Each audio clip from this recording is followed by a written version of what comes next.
Welcome Strategy Battle Games to another GBHL YouTube video. You're here with your host GBHL Damian, and this is episode 5 of the 2 time zones. It's a long overdue video. I'm sorry, Taylor posted up episode 4, I believe, three weeks ago. But the truth is, I just haven't had any hobby time. I haven't been doing any painting of any sort really over the last few weeks. I haven't had a chance to sit down and record this. So I'm very sorry both to you, Taylor, for not answering your questions, and to anyone who's watching this hopefully interesting new series. For anyone who is new to it and stumbled across this, the basic idea is I do a video in the UK, Taylor does a video in Canada, and then we sort of send them back to each other and kind of keep this conversation about the hobby going, and so on and so forth, and maybe inspire ourselves and some other people to get a bit of hobbying done while we're at it. So I'm going to plunge on because I do have a bit of hobby time available to me. It's late. I'm recording this on the early hours of November the 15th, Wednesday, and so I'm going to crack on and hopefully get some content on. I am working on this guy who I'm ludicrously excited about. Oh yeah, I think that's focusing. Thranduil on Elk, a new one from Forge Art, and as you can see, I've literally just started. I've done the just slapped some brown on his base and a different brown on the elk for a kind of base coat. That's as far as I've got, and so I'm just going to be slapping some base coats onto him now. He's an unexpected project. He's not what I thought I was going to be working on, but I am quite excited to kind of get going on this guy and have him have the GW version ready to lead my Mirkwood army. You might also notice, I don't know how well you can see around here, but I've got some kind of colour references up, which is something I always like to do whenever I'm working on a model like this. I always try and get as many pictures from the films or whatever up as possible. Got this one of Thranduil here. This isn't a colour study, this is just because he's dreamy. I thought I'd keep that there to inspire me. And a lot of these are photos taken from the Chronicles books, which are really, really good for kind of colour study stuff. So I'm going to plunge on and touch on some of the stuff that Taylor mentioned, and hopefully bring up a couple of new things of my own.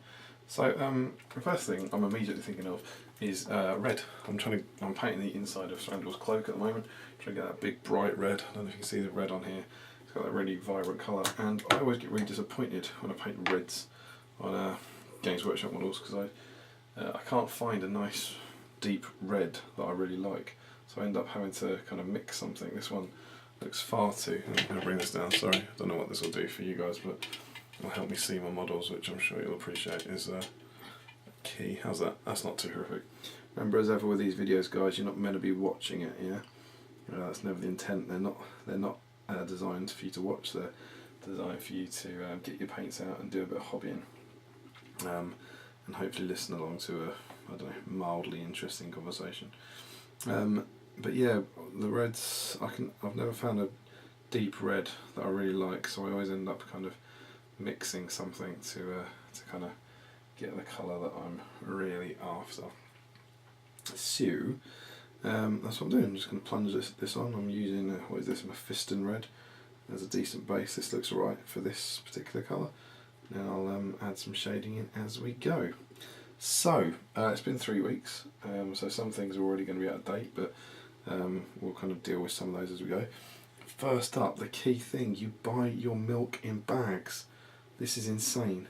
Anyone who's kind of doesn't have a clue what I'm talking about, Taylor revealed that Canadians, anything over 2 litres, they buy their milk in bags. Absolute madness. So you don't get to collect these handy things. Hey, milk bottle tops. Very good for holding models with. But milk comes in bags. That just seems like absolute madness to me. Just goes to show how crazy different parts of the world can be. Yeah, milk in bags. Who would have thunk, eh? Madness. I'm so very sorry for that. Maybe I would offer to ship some milk over to you, but by the time it gets there, I'm sure it will have gone off. One of the other things you mentioned was the idea that you want to run some demo games, like 3-hour games that last about 3 hours as intro games at conventions and stuff. It's a really interesting topic. Balin's tomb is the one that always gets kind of brought up as the ideal beginner scenario, and I think that is good. I mean, it won't last 3 hours unless you play it wrong, but it is quite cool. You can let people play as the Fellowship, some of the most iconic heroes. I think that works quite well. Other ones, I think Goblin Town would be pretty cool. I think generally, if you want to get people involved, more people like The Hobbit than more people like Lord of the Rings than like The Hobbit. So logic says you probably want to go with something from Lord of the Rings, I reckon. But if you did want to go with The Hobbit, then I think Escape from Goblin Town's pretty cool. Thorin's Company is good, and you have them running around. You can make a cool little table out of the walkways. I think that would be quite good fun. But you want to keep it kind of just simple, really, so you don't have any. You don't get bogged down with special rules. Or I say you don't get bogged down. It's more that your guys who come and play don't get bogged down in special rules. If I was teaching someone the game, I wouldn't use any heroic actions. I'd let them, if they had heroes, I'd let them know that they could use might to boost rolls to kind of help them kill things or help them pass fate points or something like that. But I wouldn't. I certainly wouldn't introduce heroic actions because I think it just confused people and slow the game down too much. What else?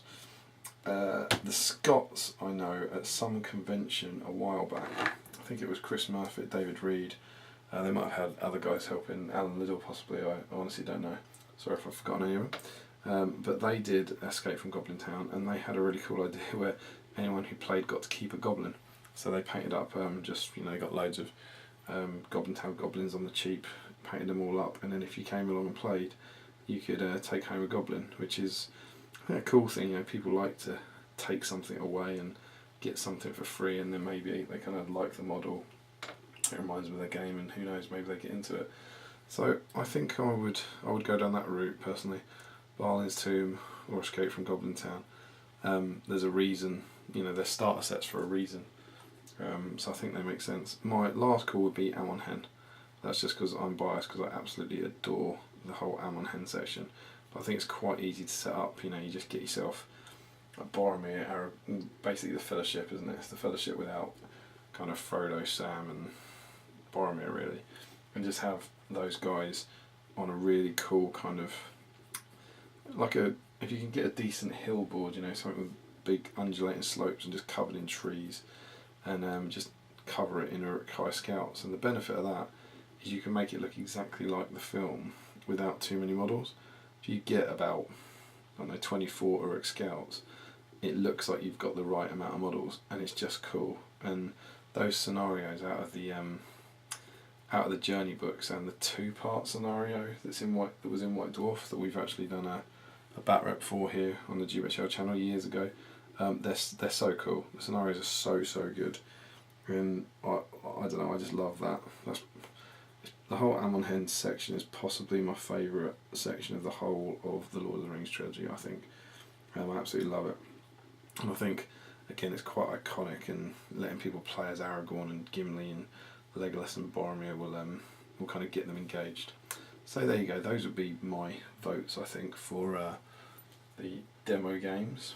And I hope that's useful. Let us know what you go with and how you get on, I suppose. You mentioned that I'd just been to Stockport in Flames, or I was going to it when you recorded your video. I was indeed, and I did, and it was ace. I'm not going to go over it because we did it on the Plantier, so a couple of episodes of the Plantier ago. I think it was last week's episode of the Plantier. Me and Tom gave a detailed breakdown of the tournament and how we got on, and our fortunes of war and everything. So if you haven't seen that, go and check it out. But it was great. It was really, really good. Cracking weekend, really good fun, and just highly enjoyable. And you mentioned how the Wraiths got on, and what we mentioned in there, I don't think it's particularly spoilerific because that episode's been out for long, but they did pretty well. We had 6 games and we got 3 wins, a draw and 2 losses, I believe. So not bad, and I was very impressed with them. And we didn't have a particularly, as much as they were good, we'd also dropped one of the Wraiths to take the Keeper of the Dungeons, and then we also had a couple of Mirkwood Spiders and Thrain, which would kind of help our enemies to break us. So it wasn't the most optimised army, certainly, but I was very impressed. And actually, since then, I think it's worth mentioning here, I've been to another event with them, which was Fireworks in Ribbonstead, organised by Sam Page and Craig Harrison of Mid Sussex Wargamers. They've got a YouTube channel, guys, so I'm not sure how much content they're putting up on that at the moment, but go and check those guys out, Mid Sussex Wargamers. They've got some great bat reps on there. And yeah, they ran it, and I thought I'd mention it in here because we're not going to talk about it on the Palantir because Tom didn't go. Tom was going to be going, but he couldn't make it at the last minute, and so I travelled to that, and so we're not going to do a review of that on the Palantir, so I thought a kind of brief breakdown of that would be cool here, and it was absolutely awesome. It's hands down my favourite venue. I've had really good luck there in the past. I've won.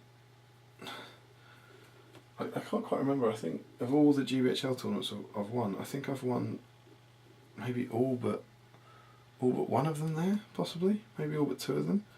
So I've got a kind of bizarrely successful record in this one venue. So it's kind of and it's also quite close to me. So I'm always quite fond of heading there and supporting Sam. He's a good friend of mine as well. So it's good to try and support kind of local hosts, I suppose. Which is something I'm quite keen to do.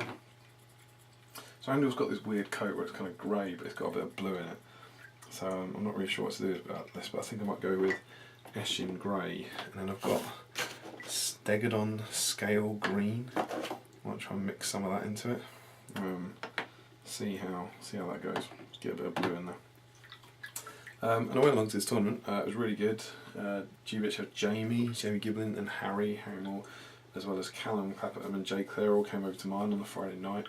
We had a great night in, playing a few games, and then we all headed off and had a cracking day out. And it was 1,000 points, and I took the 1,000 point Dol Guldur list, which was 9 Nazgul, the Necromancer, and the Keeper of Dungeons. So definitely a more competitive build. And it went really well. I had 6 great games. I played Tom Dan, David Dyson, Josh Triffett, Jay Clare, Mick Bacalars, and finally Jared Charrier. And after day 1, I'd managed to get 3 wins. So I was on 3 for 3, which was 3 for 3, is that right? Yeah, maybe. So 3 wins, no losses. So I was doing really well and on top table with them. I then lost to Jay Clare in the first game of the second day.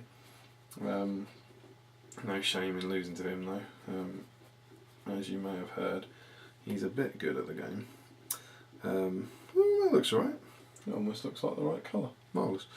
And then I drew with Mick in the 5th game, and I managed to win against Jay in the 6th game. So I ended the tournament on 4 wins, a draw and a loss, which got me 3rd place, which I was really chuffed with. And that was using obviously the new Nazgul, and they're great.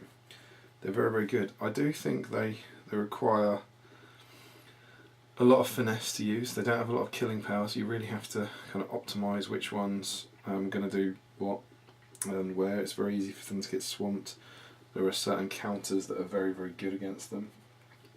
But I think they're a very effective army, and I think by the end of that tournament, having played 2 events with them, I was beginning to figure out how they work, figure out how to get the most out of them competitively. I hear the rumours that are going around, I think that came out of Nova, are that the GW versions are finished. I was using the versions that were converted for us by Matt Davies of Generation Shift fame for SBG Magazine issue 3, so I had those models, and I've heard the rumours out of Nova that the GW ones are, I don't know if they're done, but they're on the way. People are sculpting them or something, and I reckon once they get released, I think you'll see a big influx of those at tournaments, because I think people are going to find them and very quickly think that they're very good, and they are very good, but I don't think they'll win too many events unless used by a very good player, because time is against you. You don't have the time and the numbers to kill your enemy, and like tournament time limits essentially. You just don't have the time to cut through people enough and there are certain scenarios like Recon. I haven't played Recon with them actually, but they are going to really, really struggle with, and it's going to be tough for them to kind of get through certain scenarios like that. So I think they're good. I think they're better than good. I think they're very good, but I think you'll see them in the hands of a good player get quite a few podiums, but not too many tournament victories, I reckon. But I was very pleased. It was nice to be competing at the top. I've only been to 3 100-point events this year. Obviously, since having Charlotte, I've been going to less of those. The GT, I took a couple of, decent but not overly competitive armies. I wasn't going to try and win it. And then I went to Ardacon and was pleased to finish 9th, and this one, and I finished 3rd. So I'm really pleased to kind of, keep my hand in, I suppose, is the word, and like play against some of those top players and just, remind myself that I can still, even using a different army, I can still kind of mix it up with those guys. It's good to know. But it was an awesome weekend. I loved it. Saturday night was an absolute blast. Sam ran a really good quiz, which we managed to win. That's why it was a really good quiz. So that was really great. And it was just very, very, very cool. And it was very interesting to be using a different army, a very, very different army to my normal kind of Isengard build in a competitive event. That's what I found. It's really, really cool to be using something very, very different, and I enjoyed it. So I think I'm going to the league finale, I believe. Our league finale is in 2 weeks' time, I think. Where are we? We're on a Wednesday morning, so 2 weeks Saturday I think is our league finale, and I believe I'm going to that. And I think I'll take them there as well. So that's gonna. I feel like they're going to become my new kind of staple army, as it were. And we'll see how I get on with them, I suppose. So yes. Oh, what colour is this cloak? Should I do it the same colour as this? It's kind of bluey grey. Yeah, why not? Let's go for this. That was that tournament. Really, really good fun. Well done to Jay Clare for winning it. Mick for coming 2nd, and I managed to sneak 3rd, which I was very pleased with. So there we go. You mentioned as well that I'd be getting a present. OSBGO present. That's amazing. Thank you very much. I think there was a hint that it might be a t-shirt of some kind. So that's very cool. Well, I'll quite happily take a bit of merch. Always good to support our little Canadian friends and promote your various channels and stuff. So quite happily take one of your shirts off your hand. Thank you very much for that. Much appreciated. One of the topics you brought up was hobby overload, where you said that you'd been to almost too many events all at the same time and you had to take a break from it. And did that happen to me or to us or anything like that? And I find that, I think we talked about, didn't we talk on the Palantir a while back about hobby burnout? Almost, it's the same sort of thing. We've got too much stuff going on, and I often find that I struggle with this at work as well, where when you have too many things going on, you just find that you don't do any of them. So you have too many hobby projects, and so rather than only getting through a few of them, you end up not doing any of them. And this is actually partly what's kind of inspired me to do this Thranduil, that my Champions of Erebor stalled. Like, I haven't given up on them or anything. I'm still doing them, but Barlin's very, very nearly finished, and for some reason or the other, work just stalled on him, and I just wasn't being motivated to go and pick up the brush and finish him. So I found this figure that I really, really loved and kind of wanted to paint, but had been essentially ignored and dropped down the painting queue because I'm not painting any Thranduil's Hall stuff. And I just went and grabbed him and was like, right, this guy is an awesome, awesome centrepiece model, and I want to kind of get my brush moving again and kind of inspire myself to paint him.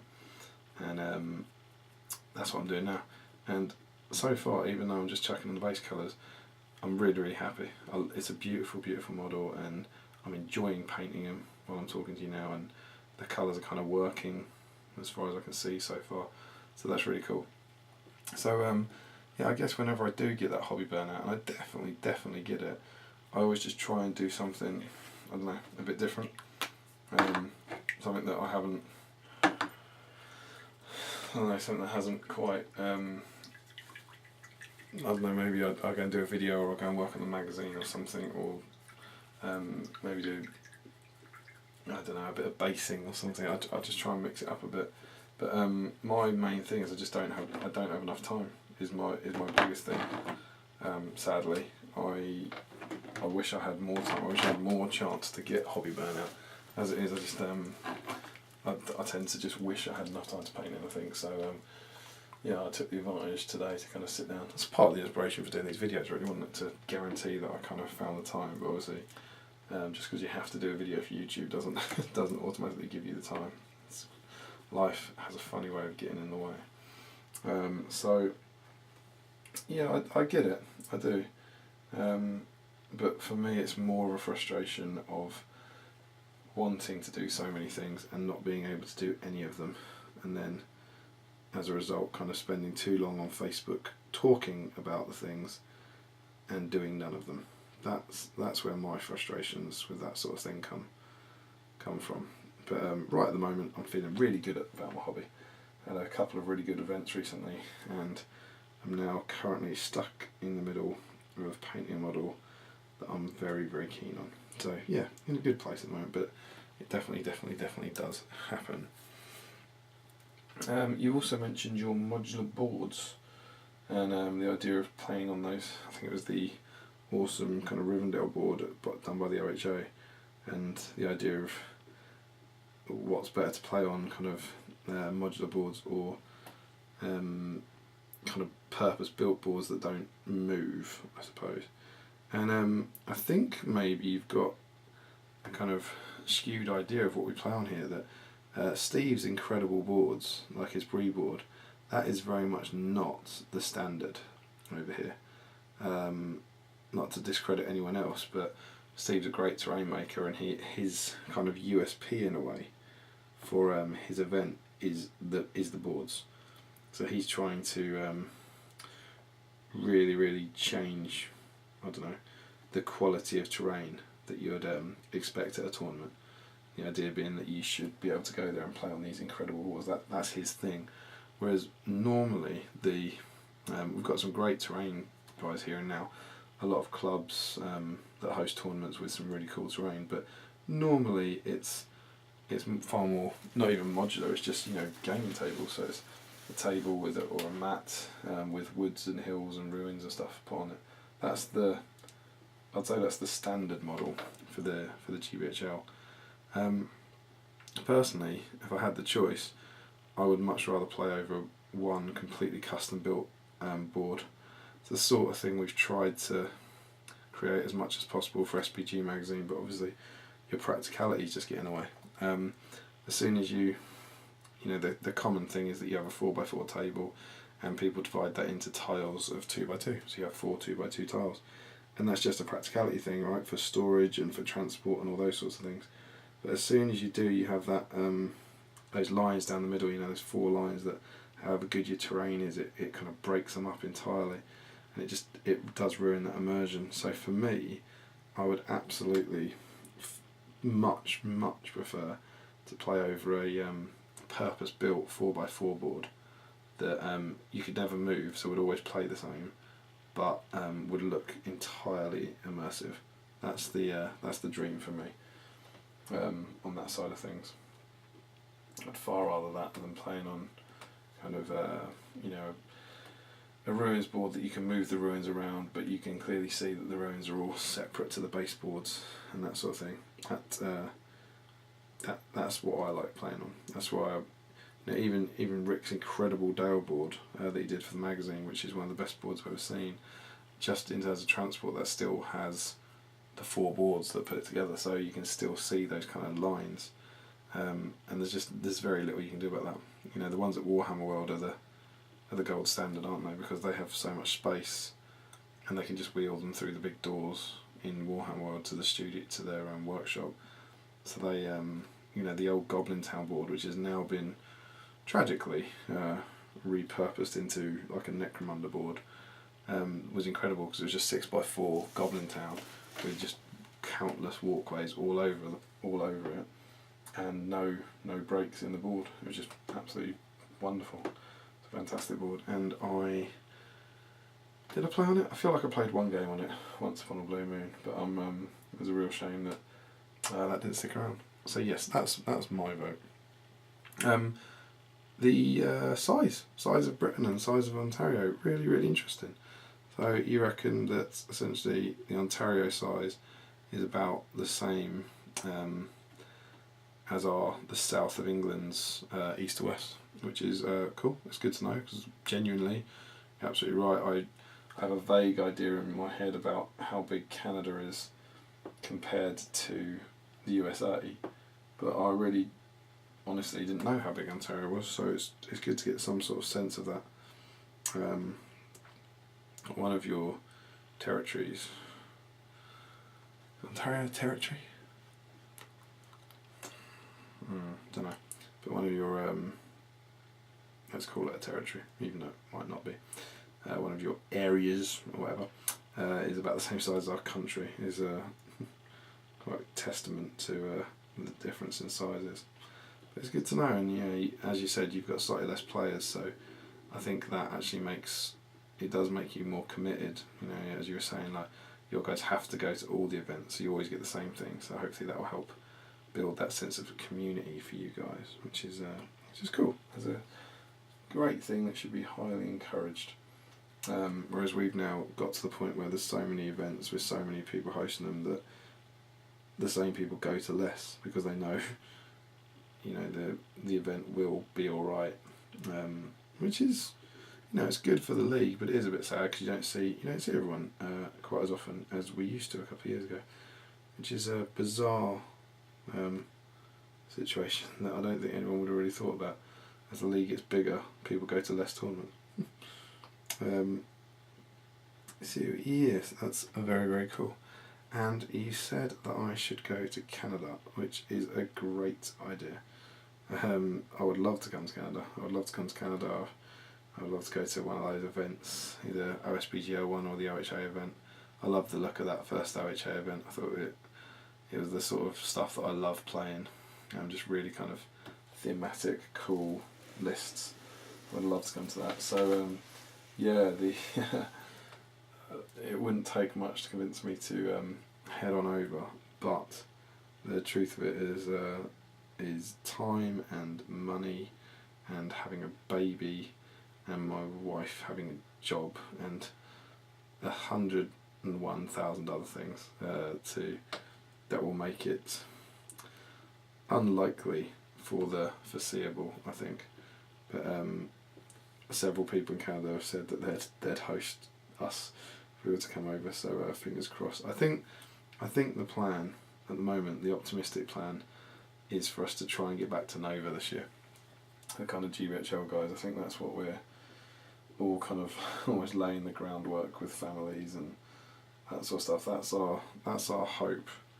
That's our kind of goal. That would be our transatlantic trip. So I'm not sure if you're planning to go to Nova, but I can't guarantee that we're going to be there. But I'm hopeful of that. But you're coming over to Ardegon, which is cool. So we will see you. We will get to meet, and we will get to have another great Canadian-British catch-up, which I'm very excited about already. So yeah, there will be some form of social in the coming year, which is very exciting. It's something that I will heartily look forward to. So there we go. I feel like, let me have a look at this. Yeah, we're coming up to the half-hour mark, I reckon. So I think I'm going to call it a day there. I obviously haven't done one of these in a while, so there's quite a lot to kind of respond to and catch up on. But I think that's probably more enough for these videos. I hope you've enjoyed the wait. I never really know where I'm talking to Taylor or talking to the viewers on this. But I hope this has helped to get for all of you to get a bit of hobby done. Over to Taylor now. Taylor, what are you up to? What's your what projects are you working on at the moment? Can't wait to see those. And my hope is that by the time I record my next one of these, this guy, Thrandle on Elk, will be either finished or very, very close to being finished, because I'm on a bit of a deadline for him. So here he is.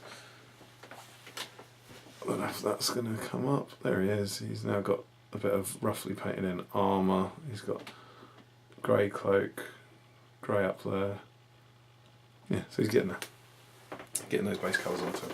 But there we go. That is the that is this episode of the 2 time zones. Be sure to check out the next episode, episode 6, which will be coming to you on Blackfyre Productions. Head over to their channel to check that out. And until then, don't forget to ignite your hobby, as I say on Blackfyre. Don't forget to comment, like, share and subscribe. Support your Hobbit host by clicking in the links below. Like us on Facebook and follow us on Twitter. Support your Hobbit hobby, and happy strategy battle game.